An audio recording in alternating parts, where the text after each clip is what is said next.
Hi guys. இன்னைக்கு வந்துட்டு ஒரு நல்ல காரியம் பண்ண திருப்தி எனக்கு இருக்கு. அது என்ன அப்படின்னா, நான் வேலைக்கு போயிட்டு வந்துட்டு இருக்கும்போது எனக்கு கீழே ஒரு ஃபோன் கிடைச்சதுங்க. நான் அந்த ஃபோனை எடுத்துட்டு அந்த இடத்துல தேடி பார்த்தா ஓனர் யாரும் இல்ல.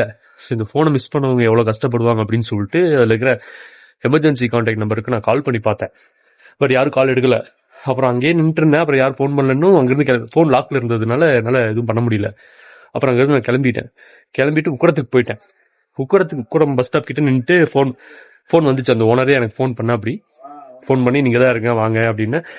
போற வழி ஃபுல்லா அந்த ஃபோன்ல பாத்தீங்கன்னா இந்த ஒரு ரேபிடோ ஒர்க்கோ அந்த மாதிரி டெலிவரி ஏதோ ஜாப் பாக்குற ஒரு போல் இருக்கு.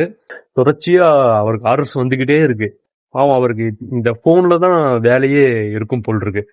ஸோ அப்படி போனை தொலைச்சிட்டு அப்புறம் பாவம் என்ன பண்ணுவார்? ஒரு ஃபோன் 15,000 20,000 கொடுத்து திரும்ப வாங்கணும்.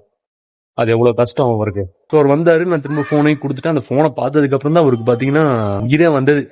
நம்ம எல்லாத்துக்குமே பாத்தீங்கன்னா இந்த மாதிரி ஏதோ ஒரு பொருள் கீழே கிடக்குது அப்படின்னா அதை எடுத்து நம்ம வச்சுக்கணும்னு தோணத்தான் செய்யும். பட் கொஞ்சம் அமைதியா பொறுமையா இருந்து யோசிச்சு பாத்தீங்க அப்படின்னா அந்த பொருளை இன்னொருத்தவங்க வாங்குறதுக்கு எவ்வளவு கஷ்டப்பட்டிருப்பாங்க. உங்களுக்கு இந்த மாதிரி ஏதாவது ஒரு பொருள் கீழே கிடைக்குது அப்படின்னா முடிஞ்ச வரைக்கும் அந்த ஓனர்கிட்ட போய் அதை கொண்டு போய் சேர்க்க முயற்சி பண்ணுங்க. உங்களுக்கு ஏதாவது இந்த மாதிரி அனுபவம் இருந்தா அப்படின்னா கமெண்ட் பண்ணுங்க. உங்களை அடுத்த வீடியோவில் பார்க்குறேன். பாய்.